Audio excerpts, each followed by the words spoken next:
Good morning, students. Today we are going to be talking about suspense. There is a unit on suspense coming up in your Edgenuity classes, so we're going to talk about that a little bit today.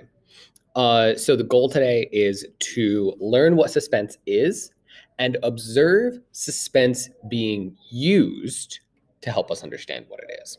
I don't expect you to get a full grasp of how to write with suspense today. That's not on the agenda. I just want you to kind of understand what suspense feels like and to really identify that sensation so that later, as you're working and reading, you can identify it. Suspense is the feeling of apprehension or anxiety that comes from a situation in a text or film. Suspense is being held with a goal or something in mind, but you can't have it yet. Okay, imagine a rubber band. Okay, as it sits here, there's no tension, right? The rubber band can flop around, I can move it around, it's fine, right? But the rubber band is also very weak, right? So if I try to put anything in the rubber band, it doesn't stay, it doesn't hold it, right? It just kind of flops around, right? There's no way for this thing to hold tension as it is. It's weak, okay? But when I add tension, when I add suspense, the rubber band becomes much stronger. And now I can hold things pretty stable inside it. And this is how suspense works in a story. It holds your attention because the conflict is very strong. As soon as you release it, we lose the tension. And this is where suspense comes from, is the threat of dropping your attention. So you might be thinking, why do I need to know what suspense is? Why should I care?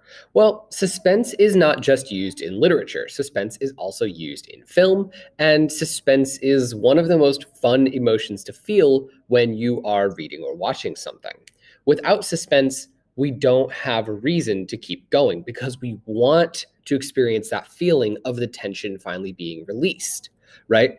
Now, in some movies, the tension is slowly released as problems are solved. Action movies tend to move towards this, where there's a climax, but over the course of that climax, things get solved. Okay, so if you think of the Star Wars movies, there's typically 2 or 3 big conflicts going on, usually some sort of interpersonal conflict, intergalactic conflict, and some side character who needs to accomplish a goal. An example of this would be in the 6th Star Wars movie, where there's Luke and Darth Vader fighting on the Death Star, where there is the battle raging outside of the Death Star, and there's the battle on the ground with our side characters trying to take down the shield generator.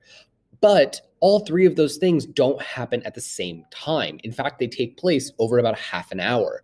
So the suspense in the movie, while it's very taut, with 3 things going on, it very slowly releases. And as a result, we can see the end coming until finally it drops and we're fine.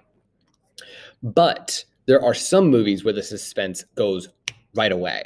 And those tend to be scarier movies that maybe you guys haven't seen, but you're certainly familiar with the concept. Have you ever seen a jump scare, right? Where you'll be doing something and then all of a sudden, boom, right?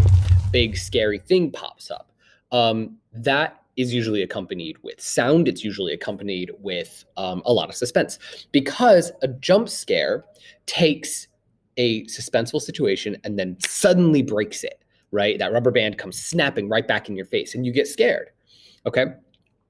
Why is suspense intense? Why do we feel suspense? Well, we feel suspense because we're animals. We have a bunch of organs in our bodies that do stuff and keep us alive and keep us from hurting ourselves, right? One of those things that we feel is a fight or flight response. Okay. Fight or flight basically says, are you going to combat this thing or are you going to run away from this thing? But that's not the whole story. We actually have three responses: fight, flight, or freeze. Now, this freeze response is what suspense really clings onto. We are feeling adrenaline rush through our bodies because we're stressed. When you're watching a movie or you're very excited for something, that's actually stress. It can be a good stress, but it is stress. And that adrenaline is pumping through your body, and your body's figuring out, what do I need to do? Do I need to fight something? Do I need to run away from something? Or do I need to wait and find out more information? This one, waiting and finding out, that freeze reflex, is what suspense is. We're sitting there, we're waiting, we're watching, we're ready to go. And then as that release slowly comes, when we realize what's happening, we're like, okay, we're okay. We can calm down now. That's what happens in nice movies that want to release the tension over time. But when they want to scare you, they release it all at once and they trigger that fight or flight response. And you'll do either two things. You'll jump away from the screen. You don't want to see it. You're scared. Or if you're like some people I know, you get up and you punch the TV screen because that fight or flight response is very strong and people are inclined to do one or the other. They run away or they fight something. So some people will come out of a horror movie feeling really anxious, like, oh man, I just want, I'm so angry, I want to fight something. And then other people are like, I never want to go back in. I never want to see that movie again. It was too scary. So that, in a nutshell, is suspense. It's using your biology against you or for you, depending on how you feel about the situation. It's making you excited for something by triggering that sense of stress. Now, how do we recognize that feeling and how do we use it as writers? Well, using it is a little bit difficult because you need to create tension, you need to create conflict, and that can be difficult for new writers to really achieve. But we can learn to recognize it and see it. So I've selected a scene from a movie, and I want you to watch this scene all the way through and pay very close attention to the dialogue. It is spoken in a foreign language. It's an American-made film, but they're speaking French throughout it. And they have text at the bottom that you can read. Okay? I want you to pay attention to the mannerisms, to the actions of the characters. Pay attention to their uniforms, their clothing. And you should notice something. There are two characters in this scene.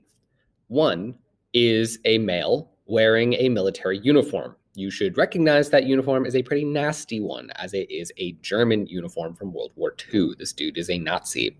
The other person is wearing civilian clothing.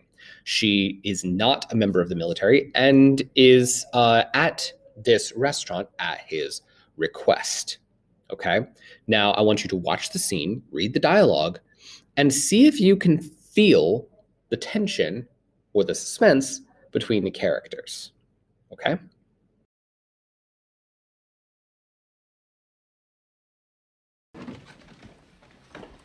Avez-vous goûté le strudel ici? Non. Il n'est pas si mauvais. Alors, comment se fait-il que le jeune soldat et vous ayez fait connaissance? Oui. 2 strudels. Un pour moi et un pour la demoiselle. Pour moi, un café serré. Et pour la demoiselle, un verre de lait.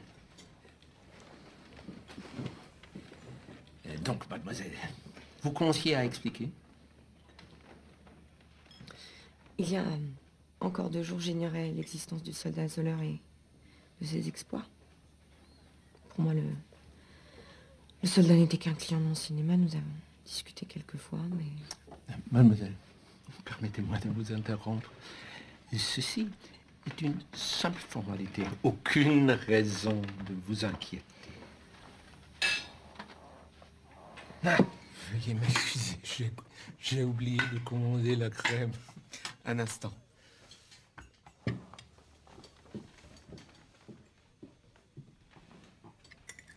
Attendez la crème.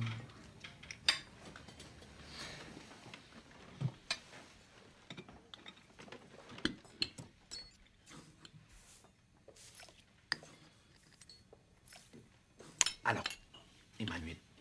Puis-je vous appeler Emmanuel? Oui. Et donc, Emmanuel, expliquez-moi, Comment se fait-il qu'une jeune femme comme vous en arrive à posséder un cinéma?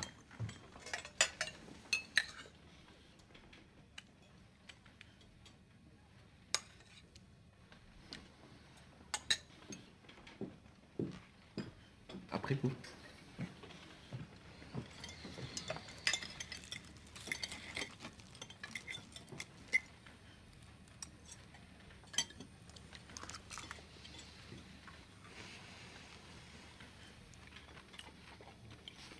Verdict.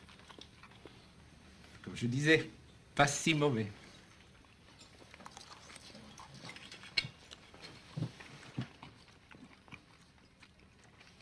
Vous commenciez à expliquer l'origine de votre possession du cinéma. À l'origine, le cinéma appartenait à ma tante et à mon oncle. Comment s'appelle-t-il? Jean-Pierre et Adam Migneux. Où sont-ils à présent? Mon oncle a été tué pendant la Stream. Oh, navré. Continuez. Tante Ada est morte de fièvre au printemps dernier. Regrettable. On m'a été signalé que vous employez un nègre. Est-ce vrai? Oui. C'est un Français. Il s'appelle Marcel.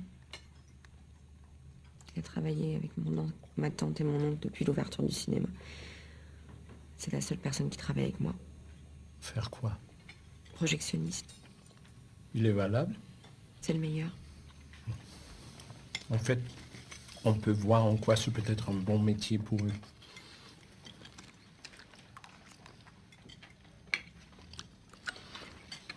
Savez-vous faire marcher un projecteur? Bien sûr. Non. Connaissant le ministre du Reich comme je le connais, je suis en mesure d'affirmer qu'il ne voudrait pas que la réussite ou l'échec de son illustre soirée dépendent de la prouesse d'un nègre. Donc, s'il est admis que l'événement se tiendra effectivement dans votre établissement, talentueux sans doute comme votre nègre peut l'être, c'est vous qui actionnerez les projecteurs.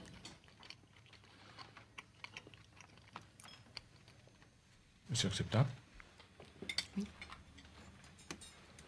Cigarette? Elles ne sont pas françaises. Elles sont allemandes.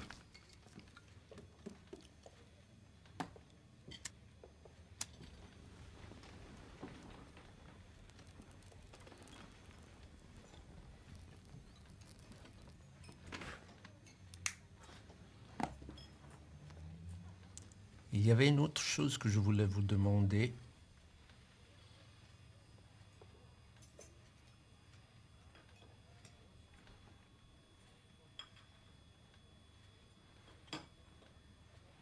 Mais maintenant, sur ma vie, impossible de m'en souvenir. Enfin, bon, ce ne devait pas être important. À ce soir.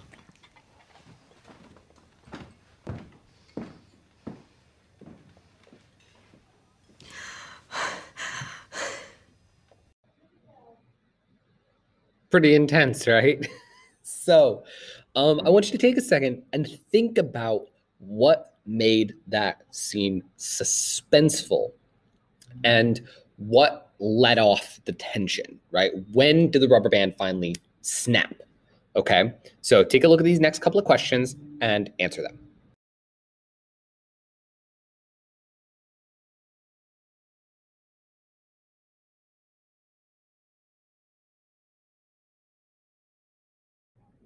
So the first question is, what made the scene suspenseful? Well, there's a lot of things that made the scene suspenseful from a filmmaking point of view.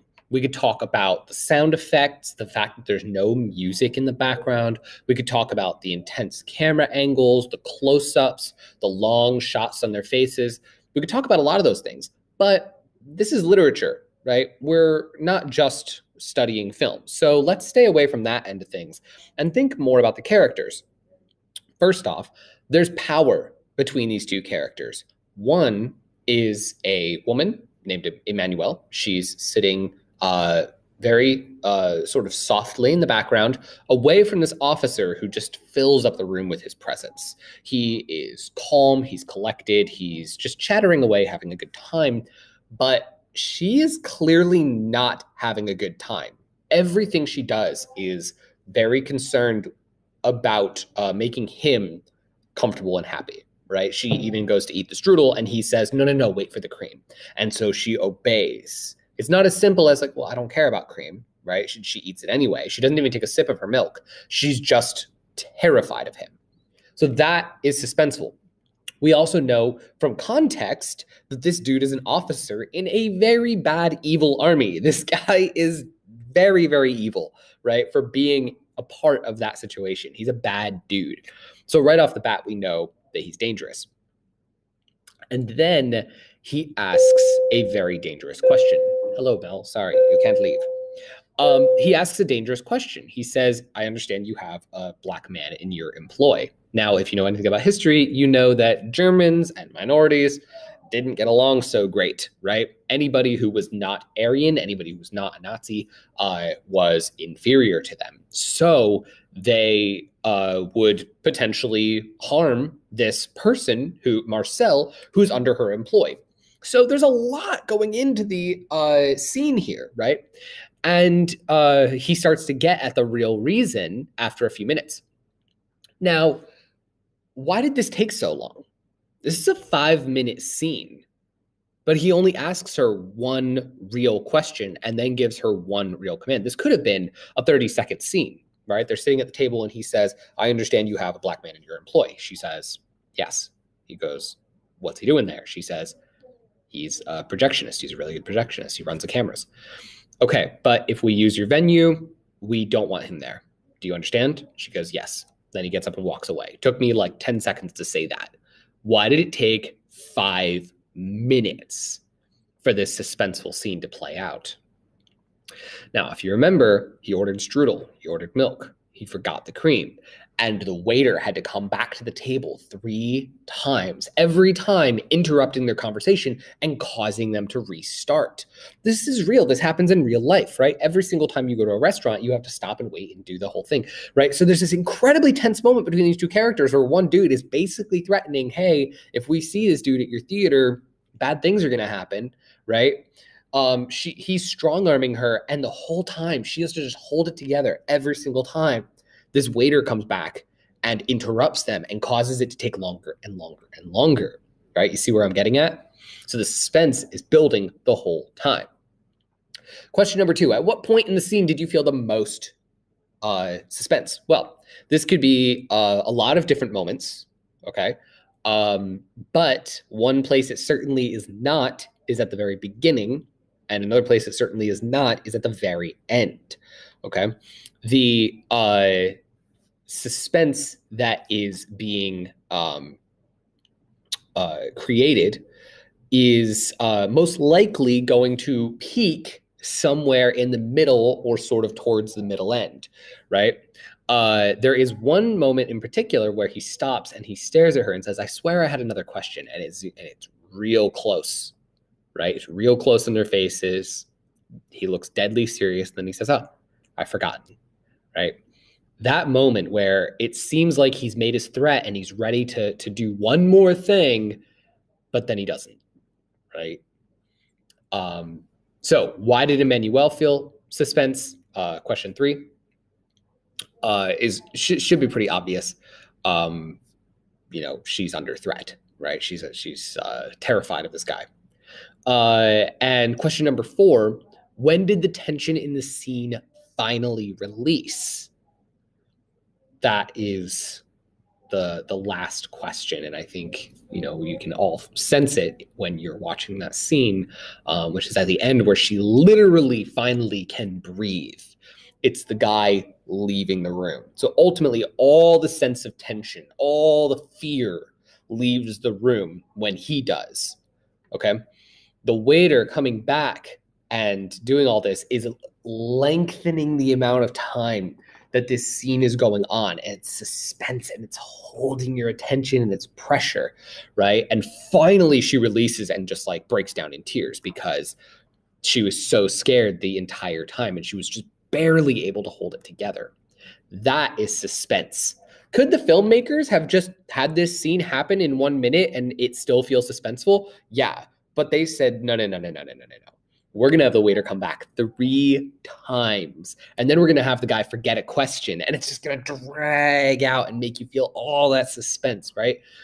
That is the feeling of suspense. And that's how you create it, by getting an obvious moment that the tension could be released and then not providing it to the reader, letting them stew on it, letting them wait until finally you snap that rubber band and let it come crashing down. All right. That's suspense. That's how you feel it. And that's how you recognize it, is that fight or flight response, right? Emmanuel was clearly feeling that fight or flight response, but she was in that freeze state, right? Remember, fight, flight, or freeze. And she's in that freeze response, just waiting for that tension to break. And as a result, we're also feeling that tension as well. So that's suspense. Hopefully you got a good taste of it today. I very much enjoy breaking down these sort of film scenes to help us understand literature a little bit better, and hopefully you do too. All right. Thanks for watching, and I'll see you next time.